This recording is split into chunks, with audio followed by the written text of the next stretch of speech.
One of the things I might reflect on as the conversation abates here is when we were thinking about this evening and about these awards, one of the things that we've tried to do on a number of occasions is to put into words what the qualities are that we're trying to recognize. And it struck me this year that it's hard to do that without coming up with an array of platitudes. And the wonderful thing about having an award like this structured after an individual, it reminds me a little bit of the saying that a picture is worth 1,000 words. When you have an individual that you are building a concept around, you just have to know what Brian was like to understand what the purpose of this award is and what we're trying to recognize. This is basically a clinical award. It's about the heroes of clinical medicine, of whom there are many among us, people who take great care of patients, and I think don't always get the kind of accolades and recognition that they deserve. Certainly they do from their patients and their colleagues. Brian was a great person to be around. He had a wonderful blend of humility, intelligence, dedication, and good nature. He had a great sense of humor and was always on the irreverent side. If you didn't know him, and increasingly now that we're 10 years out, many of you probably did not, please visit the PO website. We have a video on there about his life that's archived on the website. What everyone agrees really distinguished him was the connection that he made to other people, patients certainly, stressed colleagues, and his own family who he cherished. Brian had a gift for making people feel important and befriended, and after his tragic death, we decided we would create this award to honor physicians that emulate his qualities. No matter how sophisticated medicine gets, no matter how technologically advanced it becomes, it's the way that we treat each other and the way that we treat our patients that sets great physicians apart. This year we had close to 100 nominations once again. They're all identified on the back of your dinner program. When we started thinking about the program tonight, given that we've done this now 5 times previously, we have 17 prior winners of the award, and we thought we'd use these to put together a brief piece to describe a bit about what Brian's legacy is and the voices of some of the people who have been honored in his name. So Steve Rourke has put together a video. I hope you enjoy it.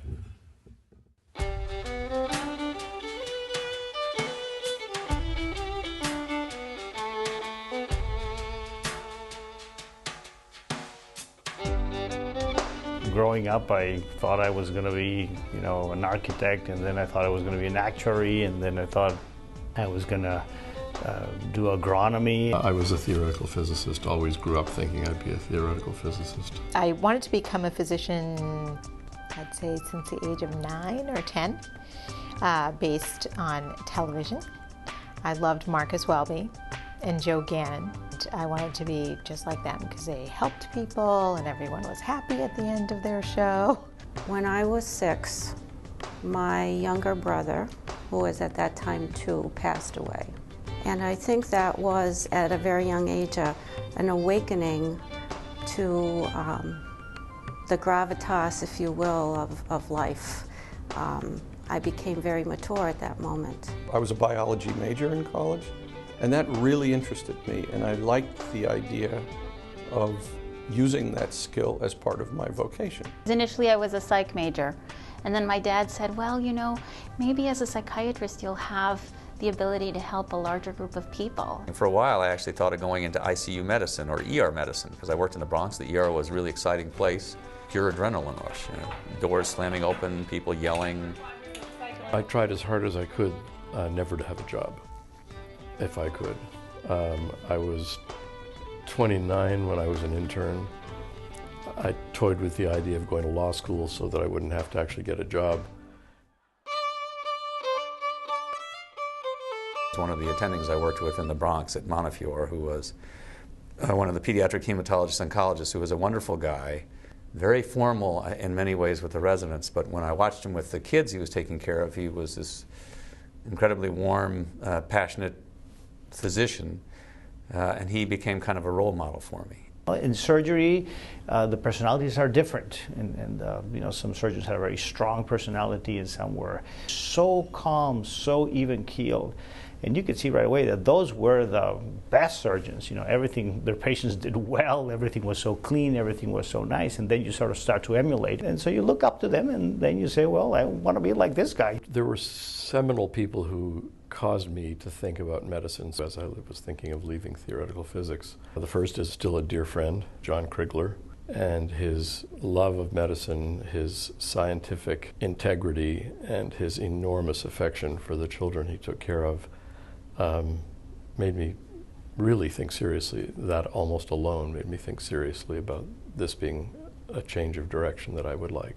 Dr. DeSanctis, I remember as an intern, he literally would come and see his patients who were hospitalized 3 or 4 times a day. I would be writing a note at 11 o'clock and he would be checking in on Mr. Jones. So everyone finds a role model, everyone finds someone to look up to and to emulate. That's never going to go away. No amount of technology or simulation or any kind of evolution in the way doctors are trained will ever replace that important piece. My training in cardiology, which was here at Mass General, involved close observations of some very well-known senior clinicians. And the patient would feel like that clinician had no other care in the world and that their whole world was shut out, just focused on the patient.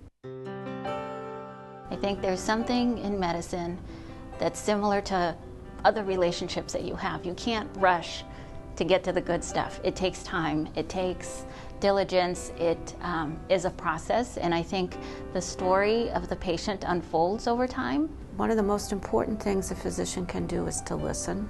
So I listen very carefully to what they say, and I make an attempt to actually make a connection with them for that short period of time that I'm with them. The 2 or 3-year-old brings with them their siblings and their parents and their grandparents. Dealing with that whole family system, which we do as part of all the work that we undertake in the clinic, is in some ways very challenging, in many ways very challenging, but you form relationships with all the different members of that family that I think are really gratifying.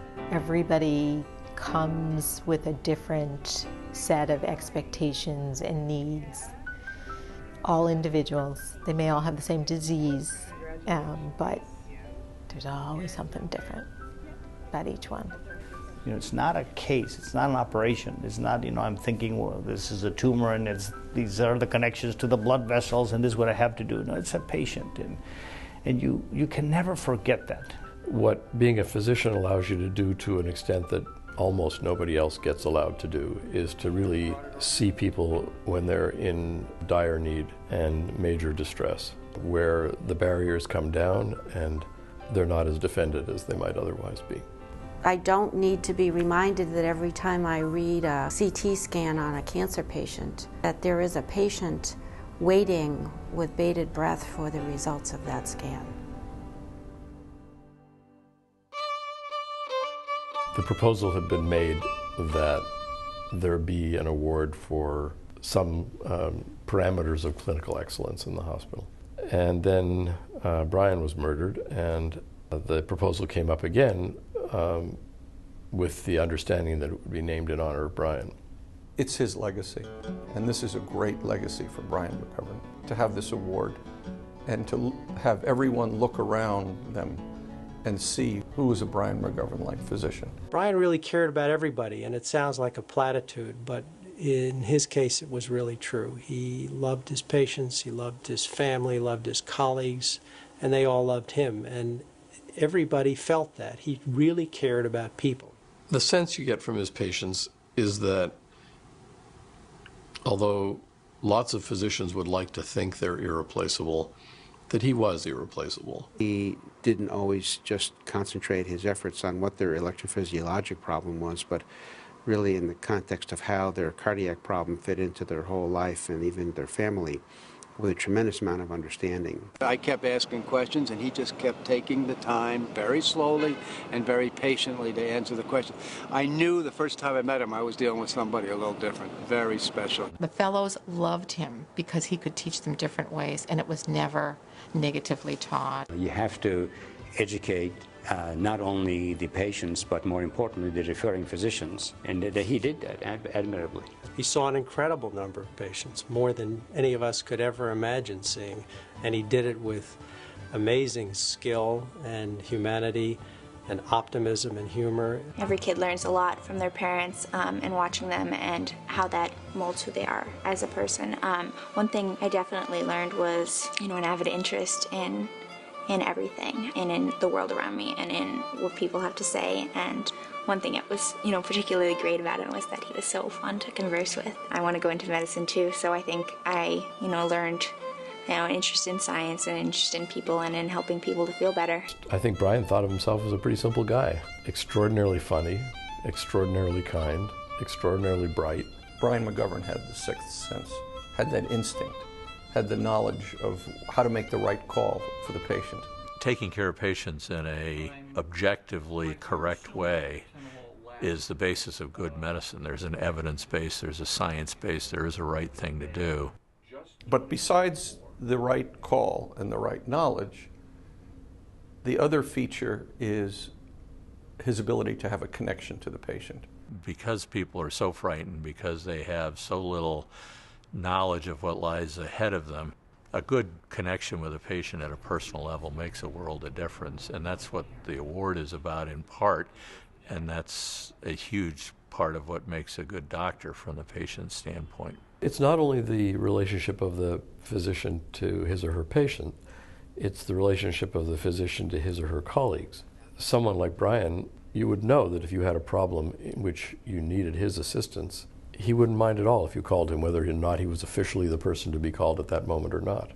You knew he knew the patient, you knew the patient trusted his judgment, you trusted his judgment, and that's pretty hard to replace. So the essence of this award is that it's from peer review, it's recognition by one's colleagues, and that means a lot to clinicians who are giving it their all every day. It was great. It was great. It was a very nice feeling and at the same time a challenge to say, well, if I'm supposed to be that good, well, I better be good. Well, I got a page by Dr. Torchiana, and my first thought was, oh no, what did I do? Why am I in trouble? I was very flattering, but I was thinking, wow, I certainly take pride in my work, and I know I work hard, but there's all these other terrific people around me, and as I said, nothing I do here that I think is any good is something I do on my own. I do it with this huge collection of other people, and we do it together, and I'm proud of the fact that we have this big team of people that do all this together.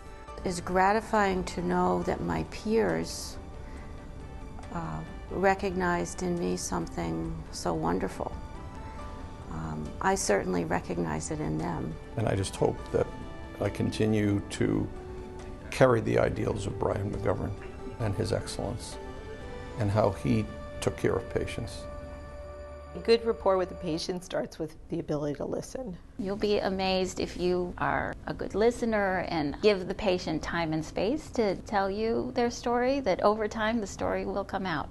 One of the challenging things with medicine now is that we have to do everything so quickly that sometimes I feel like I don't have time to listen. You need to see the patient. You need to feel the patient. You need to have that eye contact with the individual, and that's one of the beautiful things of medicine. I hope we don't lose that. There's no question that there are increasing administrative demands that we're all wrestling to figure out how to manage those, and I think that's something we're all learning how to do right now, and it's not necessarily an easy learning process. The challenge is for us to be clever and find the way to still do things in a very good way and adapt to that change. I mean, there's no question, change is here. That's not gonna, that's not gonna go away. There is a creative and innovative culture here where we are problem solvers. There's something great about the atmosphere here, about the combination of excellence, dedication, and people who know how to have a connection and empathize. An incredible wealth of talent and also of compassion here. I think a lot of people here, myself included, are elevated by the ground we stand in.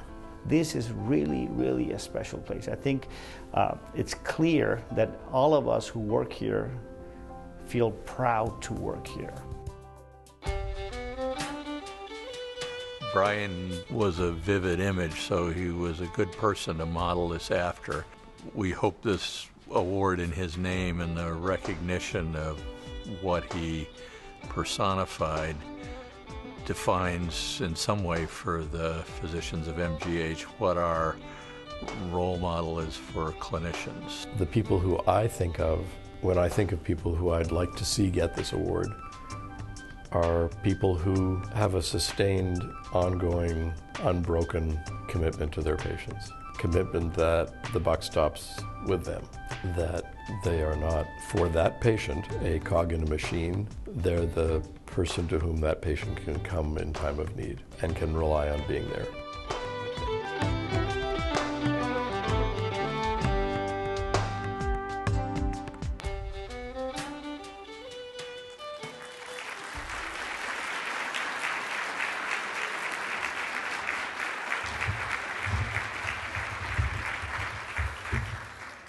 Thanks to everyone who participated in that video.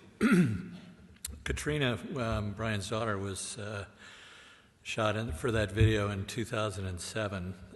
It's a pleasure to report that Katrina is here with us tonight, and she's actually also a first-year med student at HMS. Congratulations.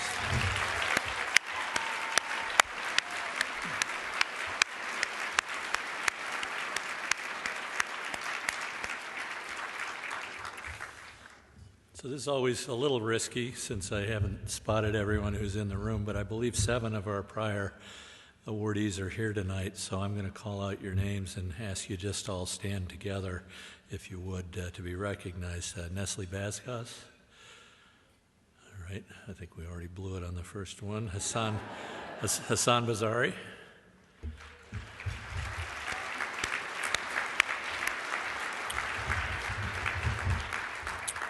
John Godin, who you saw in the video.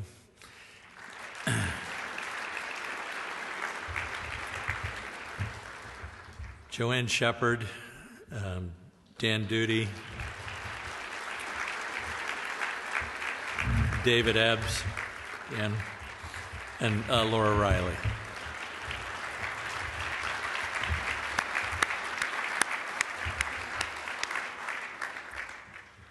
So before we get to the awards, I also wanted to just mention the support that we get from Ira and Jackie Stepanian.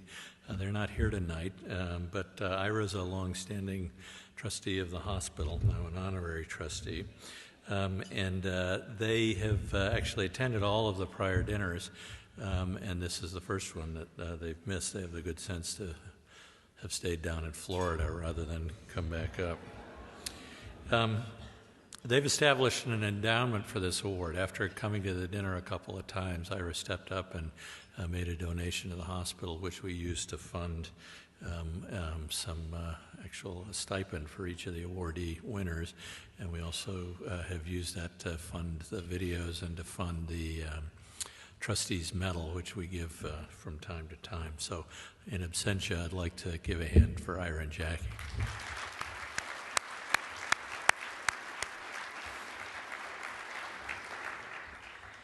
So the way the awards now work, I will ask a colleague of each of the individual awardees to come to the podium to read excerpts from the nominating letters that we received. The first one of these is going to be Dr. Erin Tracy from Obstetrics and Gynecology. Hopefully Erin is here. Here she is. She will describe this year's surgical recipient of the award. I couldn't be more pleased this physician is one of the recipients of the McGovern Award for Clinical Excellence this year, and I'm honored to be asked to read from nomination letters written for her about over the past 5 years. Let me start with this one. She is the go-to doctor for difficult cases, both oncologic and those that are medically or surgically complicated. She and I worked together to help a patient who is quite difficult to reach, had a lot of fears about the medical system, and who is desperately in need of surgical treatment. She did not give up and was there for the patient and for me through numerous cancellations by our patient. It was wonderful to know I had a colleague I could count on who wouldn't sigh in frustration about such a difficult referral, but instead quickly extended a hand to help. Another colleague wrote, "She is a superb surgeon and is ready at a moment's notice to help out anyone who needs her skills. In fact, she comes in at all hours of the day and is always responsive to requests for her expertise. Her patients adore her and have enormous confidence and respect for her. It is rare to find in a single person someone who is extraordinarily sensitive, a gifted surgeon, and a natural leader. And yet it is her modesty that shines. She is a perfect role model for all of us." From another nomination, she's the one who always says yes, whether it's between surgical cases, during her administrative time, when a colleague is delayed, if an obstetrical emergency occurs, or at any other inconvenient point during the week. You will often see her operating on Saturdays just to ease a patient's anxiety about the urgency of treating her new cancer diagnosis. She is the definition of an unsung hero, the one who declines the opportunity for national exposure to focus on one patient when no one else will ever know about it. From a physician colleague in 2009 nomination, I would entrust her to care for my mother, my sister, my friends, and anyone I hold dear. If I myself were to develop a gynecologic cancer, she would be the first doctor I would call. From another nomination, beyond her clinical excellence, she also has a keen sensitivity to underserved minorities and puts them at ease quickly and compassionately. She is a role model to fellows, residents, students, and women trainees at all levels, though she would probably be embarrassed if someone actually said that to her. Her long hours, stressful days, and willingness to fill in all the gaps of the team make her a beloved, priceless resource. One coworker captured it this way: "She is not flashy, does not speak loudly, nor does she complain. She serves as a role model for women, especially minority women, within the Harvard system. She willingly gives of her time, of her mental energy, of herself. Her modesty and quiet, consistent commitment to clinical excellence have rightly earned her the title of unsung hero within our department." And finally, for my own nomination, she is the kind of physician medical students, residents, and fellows aspire to become. She's incredibly dedicated to her patients, and her compassion shines through everything she does. Her surgical skills are well known throughout the department. She doesn't hesitate to come into the hospital day or night to help with the most complicated cases. She is incredibly dedicated, a real leader in this institution in the area of health diversity, and has done important work in the international arena as well. She is also a lifelong learner, consistently reviewing the literature and applying knowledge she gleans to the bedside management of patients. Her patience is unwavering. She remains calm and focused, even in the most challenging of surgical environments.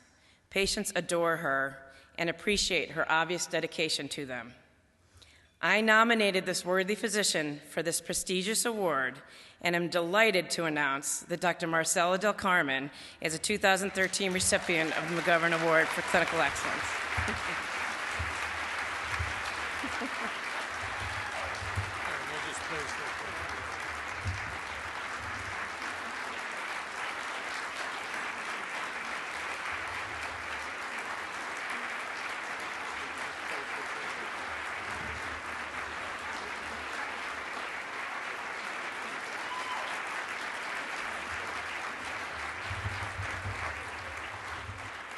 Our second recipient is from the medical service, and Dr. Ann Newmeyer will be reading from the nominating letters. It is a great pleasure to be asked to read the nominations for this position. I'll start with this one. It's a joy to nominate this physician for the McGovern Award. She came to the MGH in 1970 as a resident and has been inspiring colleagues and families ever since. She is famous for two attributes: an infallible memory and unfailing compassion. Although the stories regarding her memory are amazing, her compassion is what makes her so universally loved and admired. Families, trainees, colleagues, secretaries, everyone knows that she never turns anyone away. No triage request, no interruption for advice, no telephone call is ever brushed aside. If there is a patient who needs to be seen and everyone's schedule is full, she sees that patient. There is no known limit to the extra miles that she will go to do the things that are needed, including providing a bag full of ice cream pops for restless children waiting to be seen at a resident clinic on a hot day. From one of our residents, I was on call with this physician when we were summoned to the ED to see a young patient who, while visiting from New York, had a seizure on the trolley. She determined that the child was in no immediate danger and then spent a good amount of time discussing with the grandmother what to do in case the boy had another seizure during the